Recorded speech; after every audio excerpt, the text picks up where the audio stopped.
What's going on, YouTube? Ferocity here. I hope you guys are doing well. Today I want to talk about the PlayStation outage that we just experienced.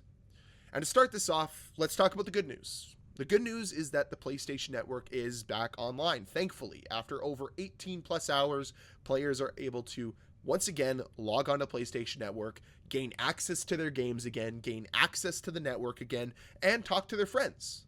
So hopefully, people are going to be able to enjoy a nice Saturday night of gaming because they were robbed of it last night.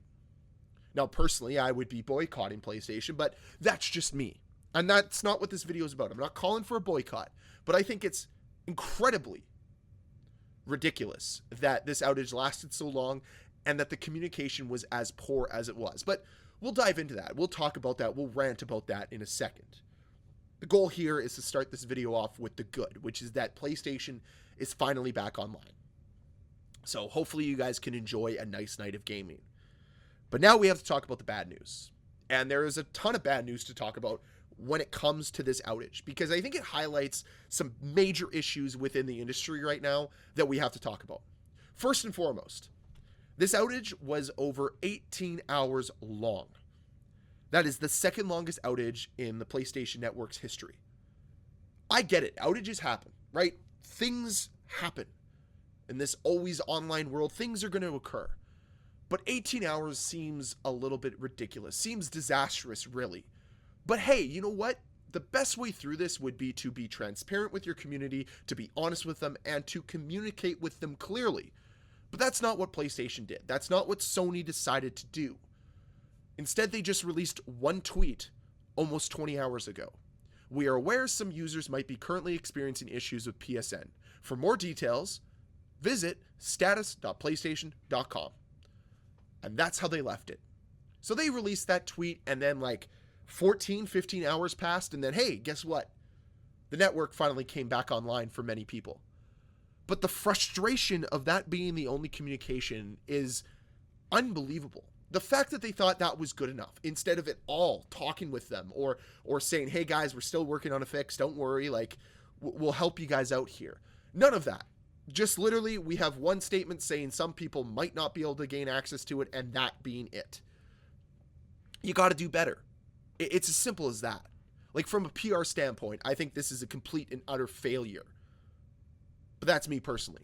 I think transparency is huge. I think that anytime there is a mistake that happens or a crisis like this one, because let's be honest, your network being down for 18 plus hours is a crisis. That's a lot of money you're losing. It really affects a lot of things. I think the key is always good communication. Good communication to your customers, good communication to your community, and that's what I would do in my business, and I don't know why PlayStation decided not to do it here. But this isn't the only thing that we saw, right? As a result of this network outage, players were unable to gain access to their library of games because they're locked behind the network. You need to be connected to the network to access your games. And that is a fatal flaw of digital video games. It is. And that's why I try to buy physical whenever I can. That's why when I buy consoles, I buy physical consoles that have disk drives, and I don't like the fact that we're moving further and further away from disk drives, because situations like this lock you out of being able to play your video games, and that's a problem. I get that it's convenient. You know, people always joke with me. They're like, man, the ease of just being able to go to your homepage and selecting which game to play, it's nice. That convenience is great, don't get me wrong. But the fact that I could have played any video game in my library last night, other than a few, which we'll talk about in a second, is really nice, really comforting. Because even though the network was down, I could have still played some Star Wars. I could have played a Madden game or an NHL game if I wanted to. I could have played Horizon Forbidden West. Like these games weren't locked behind the network. I own them because I have the physical copies. So that's the difference here. And I really think that there needs to be something that PlayStation and Xbox can do to localize these video games so you can access them even when the network is down. Because it's a major miss that you can't access them. So that's the only real gripe I have here. Although I will say that I just think that physical media in general is better. I would far rather just continuously buy physical. But even if you bought physical, in some cases, you weren't going to be able to access the games that you played or the games that you purchased.